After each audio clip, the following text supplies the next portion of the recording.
So hello everyone. आज हम बात करेंगे डीबीएमएस आर्किटेक्चर की। देखिए, मैं डीबीएमएस आर्किटेक्चर आपको एक एग्जांपल के ज़रिए बताना चाह रहा हूँ। ठीक है, तो डीबीएमएस आर्किटेक्चर के अंदर बेसिकली दो टाइप के आर्किटेक्चर होते हैं। एक तो होता है टू टायर आर्किटेक्चर, एक होता है थ्री टायर आर्किटेक्चर। तो टू टायर आर्किटेक्चर की बात करूँ तो आज के टाइम पे अगर आप बात करें टू टायर आर्किटेक्चर की, तो अगर आप बैंक में जाते हैं तो बैंक में आप सीधा एम्प्लॉयर के पास जाते हैं, जो वहाँ का एम्प्लॉय होता है। वहाँ पे जाके आप अपना अकाउंट नेम और अपनी रिसीट के ऊपर अपना कितने पैसे जमा करने सब कुछ लिख के देते हैं। फिर वो अपने कंप्यूटर में फीड करता है और इससे आपका बैलेंस शो करता है। तो ये जो आर्किटेक्चर है ये टू टायर आर्किटेक्चर पे बेस है। तो मैं एग्जांपल के तौर पे देखिए, मैंने यहाँ पे कुछ 3 पर्सन्स बनाए हैं। वो कहाँ जाएंगे, वो एम्प्लॉयज़ के पास जाएंगे और जो वो अपने कंप्यूटर में डेटा फीड करेंगे। तो data feed directly database server से कनेक्ट होता है। तो जिसको आप डायरेक्टली वो अपडेट कर देते हैं डेटाबेस सर्वर में। ठीक है, तो वो उसमें गलती करने के चांस बहुत कम है, क्योंकि सीधा डेटाबेस पे ही फ़र्क पड़ने वाला। तो सीधा वो अकाउंट में आपका अकाउंट नंबर चेक करेंगे और जितने आपने रिसीट पे पैसे लिखे होंगे, जितने के नोट दिए होंगे, और वो उसको इसमें एंट्री कर देगा और सीधा आपका डेटाबेस सर्वर में आपका डेटा अपडेट हो जाएगा। तो ये टू टायर आर्किटेक्चर पे बेस है। इसकी एडवांटेज बहुत बढ़िया कि एडवांटेज ये है कि लो मेंटेनेंस है। इसमें कोई ज़्यादा खर्चा नहीं आता और इसको मेंटेन करना बहुत आसान है।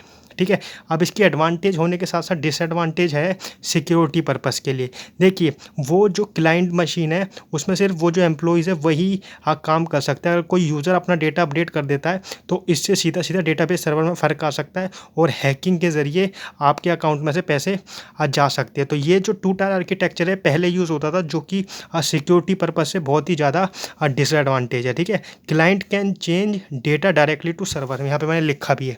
ठीक है, फिर दूसरा आता है स्केलेबिलिटी। स्केलेबिलिटी क्या है, इसमें जो क्लाइंट होंगे, क्योंकि मशीन बहुत लिमिटेड होगी और सर्वर बैकअप के लिए भी लिमिटेड होगी। आप बहुत सारे सर्वर का बैकअप नहीं बना सकते, क्योंकि टू टायर आर्किटेक्चर है। अगर आप सर्वर बहुत सारे बना देंगे तो फिर क्लाइंट मशीन लिमिटेड है, तो उससे आपकी स्केलेबिलिटी कम हो जाएगी। तो ये इसकी डिसएडवांटेज है। टू टायर आर्किटेक्चर पहले यूज़ होता था, आज के टाइम पे हम नहीं करते। ठीक है, भले ही लो मेंटेनेंस हो, लेकिन हम प्रीफर करेंगे कि उसको मेंटेनेंस उसकी हाई हो, कोई पर डेटाबेस में चीज़ें बिल्कुल सही तरीके से स्टोर हो। तो ठीक है, उसको हमने दूर करने के लिए हम लेके आए थ्री टायर आर्किटेक्चर। देखिए, थ्री टायर आर्किटेक्चर हम रियल वर्ल्ड में बिल्कुल आज के टाइम पे यूज़ करते हैं। एग्जांपल अगर मैं यूट्यूब का लूँ या स्पॉटिफाई का लूँ, ये सब थ्री टायर आर्किटेक्चर पे बेस है। तो थ्री टायर आर्किटेक्चर में होता है बहुत सारे क्लाइंट हो सकते हैं। क्लाइंट कैसे हो सकते हैं, जैसे कि आप है, आपके पास लैपटॉप है, iOS है, कंप्यूटर डेस्कटॉप है और या फिर एंड्रॉयड है।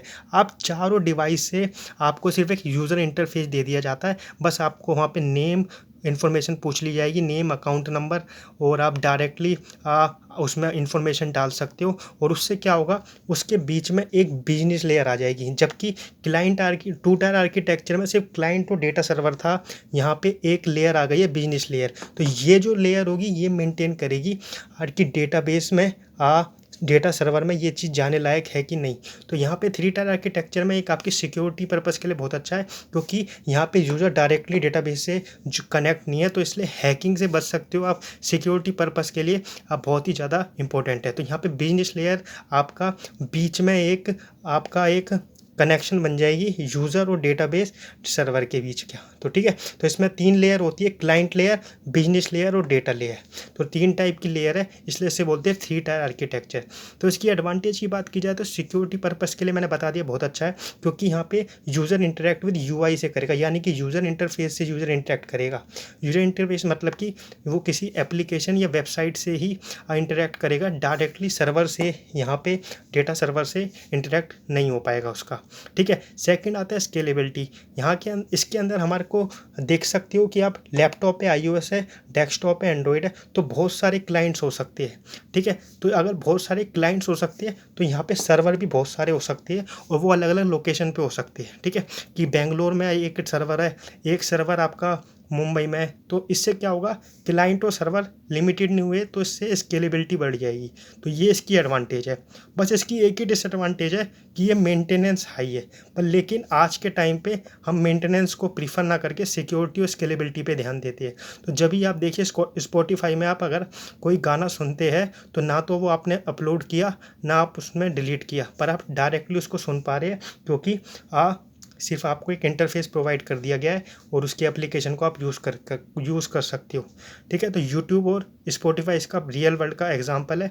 और आजकल बैंक की भी बात करें तो 3 टायर आर्किटेक्चर पे काम कर रहा है, भले ही मैंने एग्जांपल 2 टायर आर्किटेक्चर में दिया हो। क्यों? क्योंकि 3 टायर आर्किटेक्चर में आपको एक एप्लीकेशन दे दी जाती है बैंक की तरफ से, तो उसमें बिजनेस लेयर बीच में आके आपको सिर्फ इंटरफेस में इंफॉर्मेशन डालनी होती है, और फिर वो आपके अकाउंट में चेक करता है कि इसमें इतना बैलेंस है कि नहीं। तो आप अगर शॉपिंग करने जाते हो तो आपको वो एरर दे देता है कि आपका इनसफिशिएंट फंड का। तो ये है आपका थिएटर आर्किटेक्चर का एग्जांपल। आपको मैं अगली वीडियो में मिलता हूँ। आई होप आपको ये वीडियो पसंद आई होगी। इसको लाइक और सब्सक्राइब जरूर करना। मिलता हूँ आपको अगली वीडियो में।